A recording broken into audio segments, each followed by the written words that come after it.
तो आज हम करने वाले हैं वेक्टर्स, बिल्कुल बेसिक से class 11th JEE Mains and NEET के लिए। तो आप ये वीडियो को एंड तक देखिएगा। आज की वीडियो में हम पढ़ने वाले types of physical quantities, vectors and representation of a vector, notation of a vector, displacement vector and position vector. तो आज की वीडियो बहुत इंपॉर्टेंट होने वाली है आपके लिए, तो प्लीज़ वीडियो को एंड तक देखिएगा। और अगर आपको वीडियो पसंद आती है तो प्लीज़ वीडियो को लाइक कर दीजिए एंड शेयर कर दीजिए। अगर आपने अभी तक चैनल को सब्सक्राइब नहीं किया है तो प्लीज़ चैनल को सब्सक्राइब कर दीजिए और बेल आइकन को भी प्रेस कर दीजिए। So hey everyone, very welcome to our YouTube channel. Today we are going to start vectors for class 11th. तो ये वीडियो आपके लिए बहुत ही यूज़फुल होने वाली है। इसमें हम वेक्टर्स बिल्कुल बेसिक से एंड तक पढ़ेंगे और हम इसमें बहुत सारे क्वेश्चंस भी प्रैक्टिस करेंगे। तो आप ये वेक्टर्स की सारी वीडियोस देखिएगा और इस वीडियो को भी एंड तक देखिएगा। और अगर आपको वीडियो पसंद आए तो प्लीज़ वीडियो को लाइक कर दीजिए, चैनल को सब्सक्राइब कर दीजिए एंड वीडियो को शेयर कर दीजिए। चलिए अब वीडियो स्टार्ट करते हैं। सो देखिए, हमें पता है कोई भी फ़िज़िकल क्वांटिटीज़ होती हैं। फ़िज़िकल क्वांटिटीज़ जैसे कि टेम्परेचर हुआ, करंट हुआ, वर्क हुआ, ये सारी फ़िज़िकल क्वांटिटीज़ होती हैं। तो ये दो तरीके की क्वांटिटीज़ होती हैं, एक होती हैं स्केलर क्वांटिटीज़, एक होती हैं वेक्टर क्वांटिटीज़। तो वेक्टर पढ़ने से पहले हमें ये पता होना चाहिए कि स्केलर क्वांटिटीज़ और वेक्टर क्वांटिटीज़ क्या होता है, और फिर हम पढ़ेंगे कि वेक्टर क्या होता है। तो देखिए, स्केलर क्वांटिटीज़ क्या होती हैं। स्केलर क्वांटिटीज़ ऐसी क्वांटिटीज़ होती हैं, quantities which have only magnitude but no direction is called scalar quantities. मतलब ऐसी क्वांटिटीज़ जिनका सिर्फ मैग्नीट्यूड होता है, जिनका कोई भी डायरेक्शन नहीं होता है, उनको हम कहते हैं स्केलर क्वांटिटीज़। एग्जाम्पल के तौर पे टाइम का सिर्फ मैग्नीट्यूड होता है। मास, उसका सिर्फ मैग्नीट्यूड होता है, कोई भी डायरेक्शन नहीं होती। डिस्टेंस का सिर्फ मैग्नीट्यूड होता है, कोई भी डायरेक्शन नहीं होती। स्पीड, वर्क, प्रेशर, ऐसे बहुत सारे एग्जाम्पल हैं जो कि स्केलर क्वांटिटी को बताते हैं। मींस इन सब का मैग्नीट्यूड है बट इनका कोई भी डायरेक्शन नहीं होता है। तो ये इन्हें हम कहते हैं स्केलर क्वांटिटीज़। तो वेक्टर क्वांटिटीज़ कैसे कहते हैं। तो वेक्टर क्वांटिटीज़ हम उन क्वांटिटीज़ को कहते हैं, उन फिजिकल क्वांटिटीज़ को कहते हैं जिनका मैग्नीट्यूड भी होता है और जिनके पास डायरेक्शन भी होता है, उसको हम कहते हैं वेक्टर क्वांटिटीज़।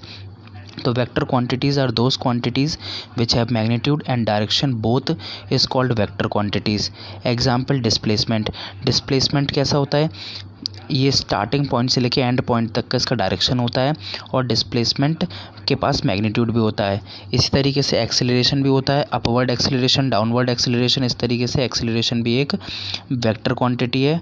फोर्स भी एक तरीके का वेक्टर क्वांटिटी है, क्योंकि हम फोर्स लगाते हैं तो किसी एक डायरेक्शन में हम फोर्स लगाते हैं। मोमेंटम भी एक वेक्टर क्वांटिटी है। तो ये सारी वेक्टर क्वांटिटीज़ हैं जिनके पास मैग्नीट्यूड एंड डायरेक्शन दोनों हैं, तो इसे हम कहते हैं वेक्टर क्वांटिटीज़। तो आई होप कि आपको ये समझ आ गया होगा कि दो तरीके की फ़िज़िकल क्वांटिटीज़ होती हैं, एक होती हैं वेक्टर, एक होती हैं स्केलर। स्केलर वो क्वांटिटीज़ होती हैं जिनके पास मैग्नीट्यूड और डायरेक्शन नहीं होता है और मैग्नीट्यूड होता है, और वेक्टर्स वो क्वांटिटीज़ होती हैं जिनके पास दोनों होता है, मैग्नीट्यूड भी होता है और डायरेक्शन भी होता है। तो ये थे फिज़िकल क्वांटिटीज़। सेकंड टॉपिक अब है रिप्रेजेंटेशन ऑफ अ वेक्टर। हम किसी भी वेक्टर को रिप्रेजेंट कैसे करते हैं। तो देखिए, हम वेक्टर को रिप्रेजेंट करते हैं एरो से। किस तरीके के एरो से, सिंपल इस तरीके के एरो से हम वेक्टर को रिप्रेजेंट करते हैं। तो इसका जो इनिशियल पॉइंट होता है वो उसका डायरेक्शन बताता है। इनिशियल पॉइंट जैसे कैसे, मींस अगर मैं इस तरफ बनाऊंगा तो ये इस तरफ हो गया इसका डायरेक्शन, बट अगर मैं इस तरफ बनाऊंगा तो इसका डायरेक्शन इस तरफ हो गया। तो इसका इनिशियल पॉइंट हमें क्या बताता है, डायरेक्शन। और लेंथ ऑफ द एरो हमें बताती है मैग्नीट्यूड। मतलब ये जो लेंथ हम बनाते हैं ये बताता है मैग्नीट्यूड ऑफ द वेक्टर। तो यही मैंने आपको यहाँ बताया हुआ है। आप देख सकते हैं यहाँ पे एक आपको वेक्टर दिया गया है, तो ये इसका डायरेक्शन बता रहा है। क्या बता रहा है, ये एरो इसका डायरेक्शन बताता है और ये इसका मैग्नीट्यूड बताता है। तो ये वेक्टर होता है। और अगर हमें कोई भी क्वांटिटी, जैसे मान लीजिए कोई एक क्वांटिटी है, मान लीजिए जैसे कि फोर्स है, तो फोर्स को हम कैसे वेक्टर दिखाएंगे, हम फोर्स लिखेंगे, फोर्स को हम एफ से डिनोट करते हैं और हम उसके ऊपर वेक्टर इस तरीके से बना देंगे। तो अगर कोई भी फिजिकल क्वांटिटी है, जैसे कि मान लीजिए कोई लेट से ए क्वांटिटी है जो कि फिजिकल क्वांटिटी है और वेक्टर भी है, वेक्टर क्वांटिटी है, तो हम उसको किस तरीके से रिप्रेजेंट करेंगे, उसके ऊपर सिर्फ एरो बनाकर। ऐसे अगर वर्क तो वैसे स्केलर क्वांटिटी होता है। मान लीजिए जैसे फोर्स है तो फोर्स को करेंगे इस तरीके से। अगर मोमेंटम है तो मोमेंटम को पी से डिनोट करते हैं तो वेक्टर पी हो जाएगा। अगर पोटेंशियल एनर्जी है तो पोटेंशियल एनर्जी तो वैसे स्केलर होती है। तो मतलब बेसिकली हम इस तरीके से डिनोट करते हैं किसी भी वेक्टर क्वांटिटी को। अब हम एक बहुत इंपॉर्टेंट टॉपिक पढ़ते हैं। अब हम पढ़ते हैं पोजीशन वेक्टर। तो पोजीशन वेक्टर क्या होता है? पोजीशन वेक्टर बहुत ही इंपॉर्टेंट वेक्टर होता है जो कि आपको बहुत यूज़ होने वाला है सवालों में। तो देखिए, जैसे कि अगर कोई मैं 3 कोऑर्डिनेट सिस्टम बनाता हूँ, 3 डायमेंशनल कोऑर्डिनेट सिस्टम,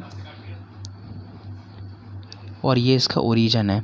तो मान लीजिए कोई पॉइंट P है किसी भी स्पेस में, तो अगर उस P पॉइंट को हम जॉइन कर दें किसी भी ओरिजिन से, किसी भी फ्रेम ऑफ रेफरेंस के ओरिजिन से, तो जो वेक्टर बनता है from that origin to that point, तो इसको हम कहते हैं क्या? इसको हम कहते हैं, मैं आपको कलर चेंज करके बताता हूँ।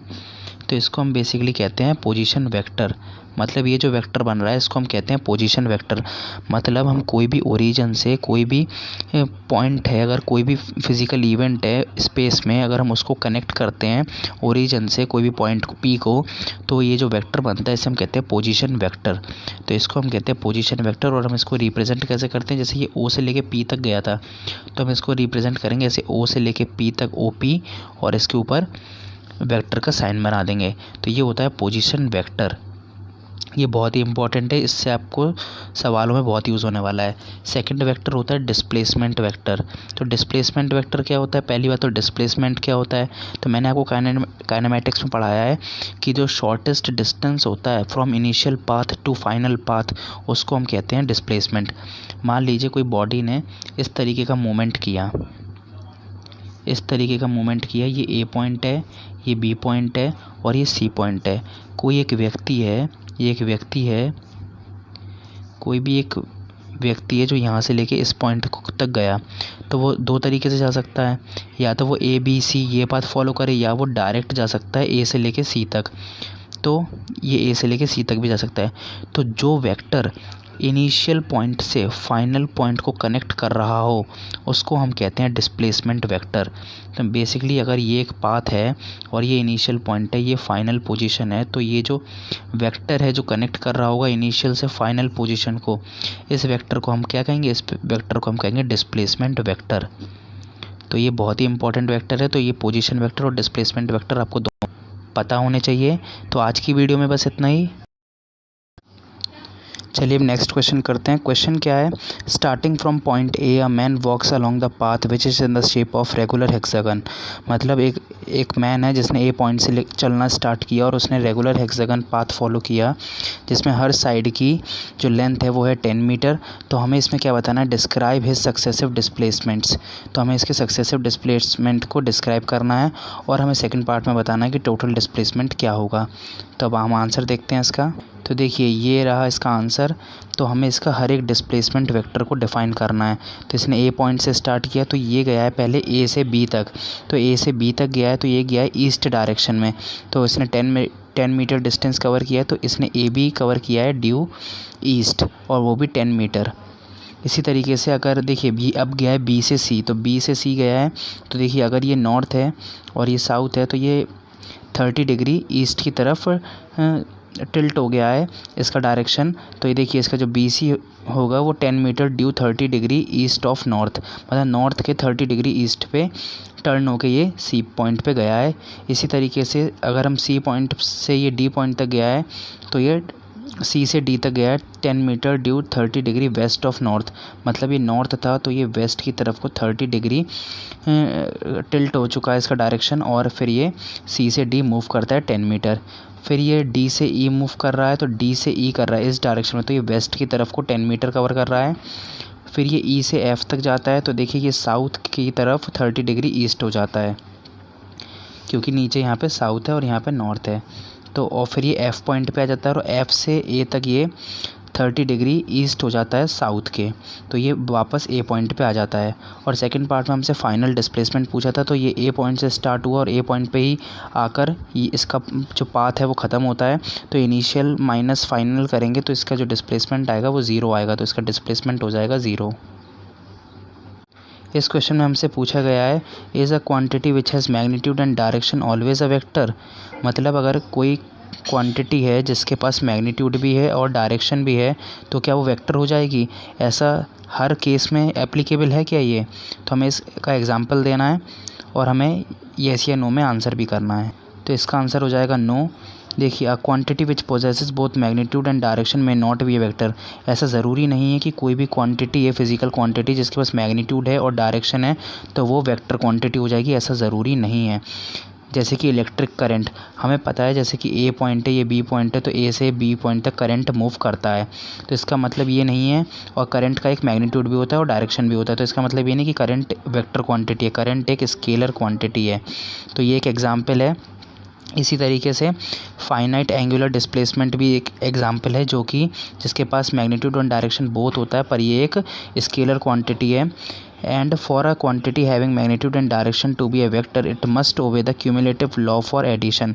मतलब इसको क्यूमुलेटिव लॉ फॉर एडिशन भी फॉलो करना चाहिए, अगर करता है तो फिर वो वेक्टर क्वांटिटी हो जाती है। अगर आपने अभी तक चैनल को सब्सक्राइब नहीं किया है तो प्लीज़ चैनल को सब्सक्राइब कर दीजिए और बेल आइकन